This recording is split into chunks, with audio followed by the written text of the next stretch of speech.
We don't have an intro to this podcast. Maybe we'll have one later. And I am back. Hello, my name is Quan, and Gaspar isn't here with us today. But that's okay, he'll be here next week. Hopefully. But for now, this is gonna be a nice solo podcast. Hopefully it turns out good, but who knows? I can ruin it for everyone.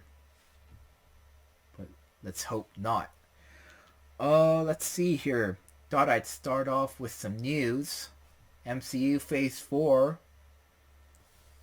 If you haven't noticed, Marvel and Disney have been releasing a metric fuck ton of movies, and they're gonna release a metric fuck ton more between now and 2023. One movie we did talk about in a previous podcast, Black Widow, July 9, 2021. I know a lot of Marvel fans are excited for it. I personally wish that they released Black Widow prior to Endgame. But we can't win them all. It's okay. I'm still excited for Black Widow, the movie, to come out. Speaking of Avengers that were thrown to the sideline, Hawkeye is getting his own miniseries, specifically, exclusively for Disney Plus in fall of 2021. Cool story. If that's where you want to go, if you want to see a Hawkeye miniseries, that's where you're gonna have to go. Disney Plus. Other than that, we got a new Doctor Strange coming out March 25th, 2022.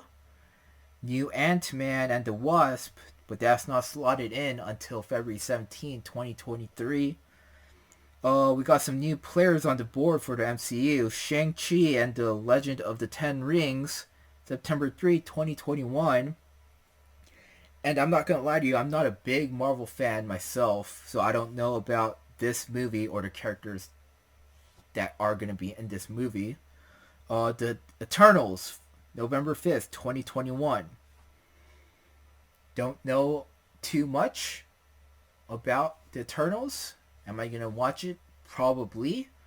Uh, mostly because your boy Jon Snow and Robb Stark, they're gonna come back from Westeros and or the dead to be in the MCU. Gotta be excited for that. Hopefully, they don't have to deal with plot armor, or in Robb Stark's case, no plot armor because season 3 is good, unlike season 8. But I'm honestly kind of tired of shitting on season 8 at this point. Sorry, folks, technical difficulties. Uh, I've been shitting on Game of Thrones for so long that my computer decided to take a shit on me. But that's okay. Sorry, computer. I'm probably gonna shit on season 8 in the future as well, though. Other than that, what are we talking about today? Well, last week we talked about the Harry Potter franchise, so I thought I'd go on to talk about a specific movie from the franchise, Harry Potter and the Sorcerer's Stone, or in the UK, Harry Potter and the Philosopher's Stone. It was directed by Chris Columbus. If you don't know his works, he also directed Harry Potter and the Chamber of Secrets.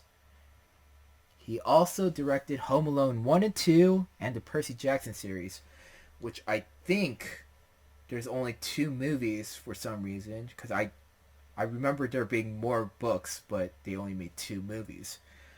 But we're not talking about Percy Jackson, we're talking about Harry Potter.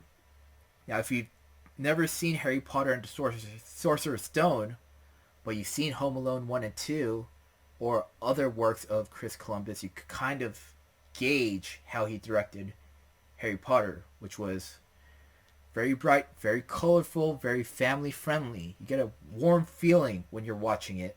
Even the soundtrack's very mystical, it's very cheerful in a way. But yeah, very family friendly. 1 and 2 are, and you could kind of tell why J.K. Rowling did write her books so that young fans can like grow up with Harry Potter, and the movies kind of also follow that same route. And that's why in the third movie and on, it starts getting darker, very more gritty, edgy. Darker colors are used. The soundtrack's still mystical, but it's a little bit more dramatic in a way. And then so on and so forth. Still a good movie. Really enjoyed it nonetheless. What can I talk about in terms of the plot? Well, the plot is about a boy named Harry Potter who gets taken away from his nice suburban house from with his nice suburban family. Not really, because they're kind of dicks. Uh, he gets taken away and he learns magic in an institute that's kind of dangerous when you think about it. You know, you got the Forbidden Forest with a literal evil guy with literal evil things and things that would kill young students. You got a third floor that's literally forbidden, and to quote Dumbledore, is restricted for those who don't. What was his quote? It was, "Who do not wish to die a most dreadful death." Nice, Dumbledore, you're talking to kids here. But that's okay. Got trolls, you got three-headed giant dogs that almost killed Harry, Ron, and Hermione because they went to the third floor and they almost died a most dreadful death. Completely fine. The movie wouldn't have progressed if they didn't. What else is there? I'm not gonna shit on why Hogwarts is dangerous anymore because at the end of the day, it's okay. I think. Let's talk about you know what?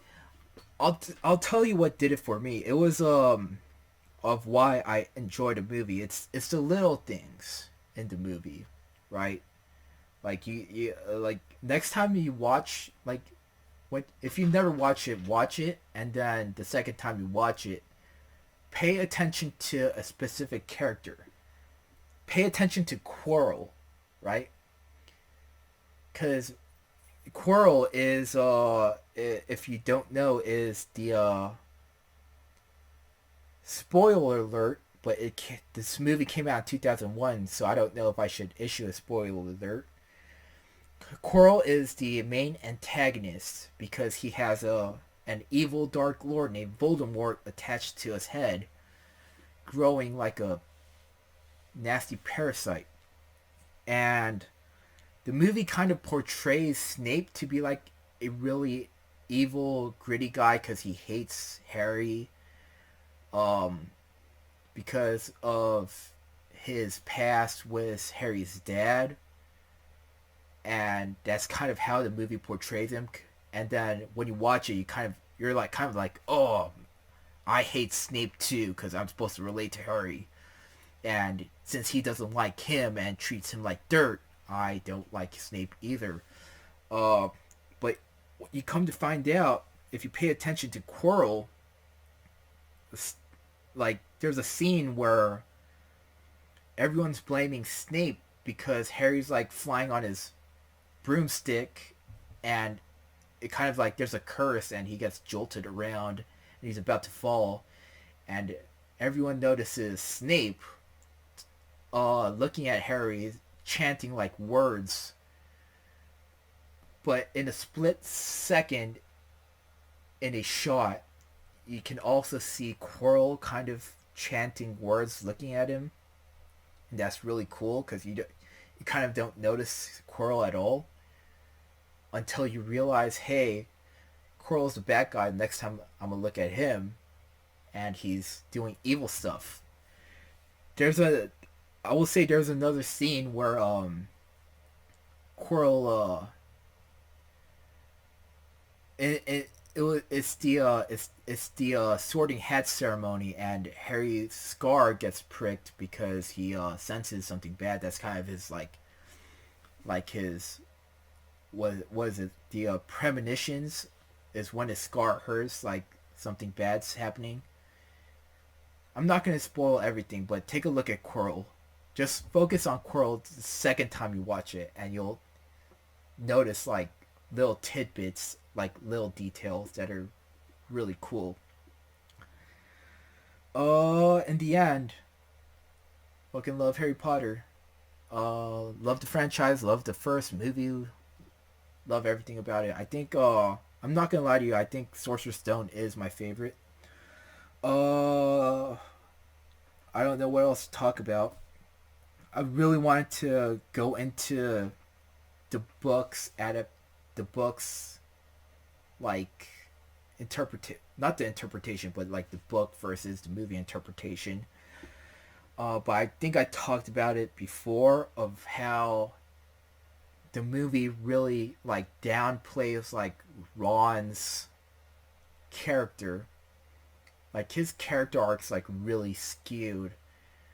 Uh, but I guess I can go into it again if you don't know, because you never listened to if you never listened to our book to movie adaptation video, I think, or our podcast, I think I talked about it, but I'll talk about it again.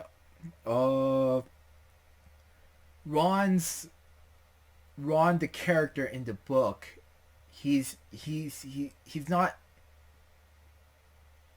he's kind of like the comic relief in a way, because like he's a sidekick, he's kind of goofy and he has goofy brothers, but he's also really brave. He like stands up for his friends, and you kind of don't see that in the movie, and I kind of wish they did in the movies. I get why. I do know they cut out like a scene in the towards the ending of Harry, Ron, and Hermione trying to confront Voldemort for the Sorcerer's Stone. There were a bunch of trials of the Devil's Snare was one. The chessboard, which was Ron's big thing, like his like spotlight. Then you have I think you have the flying keys with the broomstick, and that's Harry's spotlight because he's a Quidditch player and he's good at flying on a broomstick. And I do know that they skipped out on Hermione's spotlight, which was logic because she's really smart and it's filled with like potions and riddles, and hey, if you drink this potion, you're gonna get poisoned or gonna die a horrible death, or you can move on if you drink this potion, and this potion will let you go back, and this potion's alcohol, which I thought that was kind of weird. Then I realized that they weren't supposed to be there, and I get why they cut it out. Maybe they didn't have time. Maybe they like kids wouldn't like to watch that kind of scene. And the Devil's Snare specifically was a spotlight for everyone because you had like Hermione saying, "Oh, the Devil's Snare, like what's this about? You need a light, but we don't have a torch." And Ron being like, "Hey, you're a witch. Why not just use your wand?" And it's like a moment where everyone kind of has their own spotlight, and they kind of replaced that with they kind of replaced Hermione's spotlights with the logic and the potions with the Devil's Snare thing. But I kind of felt like they did Ron dirty just because Ron was like the comic relief. And maybe that's just a bad take. But I just kind of honestly like if you like I probably wouldn't have noticed it in my first watching when I was a kid. But when as I kept watching Harry Potter more and more, you kind of realize they kind of portray Ron a little bit more differently than the movie does or the book does. So that's kind of sad when you think about it. Just because like now nobody likes. It might be a bad take, but I don't think that many people like Ron. And Ron is a very lovable character, and I felt like they shouldn't have thrown him to the sideline. Um, but yeah, now I'm sad. And even though I completely like maybe I downplayed the movie a little bit, talking about Ron and all of that, it's still a good movie. I would very much recommend that you watch it because it's a fun watch. But that is all I have to say. Some announcements for the film crew before we wrap it up. None. Actually, I do have stuff planned that I want to shoot. That's not podcast related because I can't really talk for long periods of time without having to pause and think or not edit. So hopefully that'll come to the film crew YouTube very soon. If you're watching this on Spotify, we do have a YouTube channel, the Film Crew Podcast, I think. Or I think it's called the Film Crew, which is weird because I look at that page at least once a week and I still don't remember the name. The Film Crew Podcast or the Film Crew is crew with a K. We also have our own individual YouTube channels. If you're watching this on YouTube, there's a little red bar to the left side of the screen. Dury Kwan is my individual YouTube channel where I post skits that I create on my own. Gaspar has his own YouTube channel as well called Gaspar underscore the underscore creature.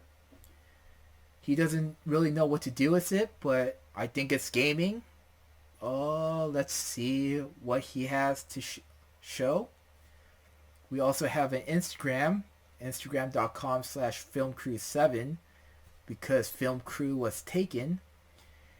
And if you want to follow our Twitter, there's no reason to, but I'll tell you about that as well. It's at Crew Film. We're not gonna. I honestly don't like Twitter, but that's just my opinion. So we're not gonna post anything on there. If you're watching this on YouTube, we do have we upload this to a podcast channel called Anchor, it's sponsored by Spotify. It's Anchor, that's something to do with Spotify. And they upload this to all podcast channels available to you. But that's about it. Let's wrap it up. My name's Quan. Gaspar isn't here with us, and we'll see you all next time. We also don't have an outro either. We'll probably have one soon.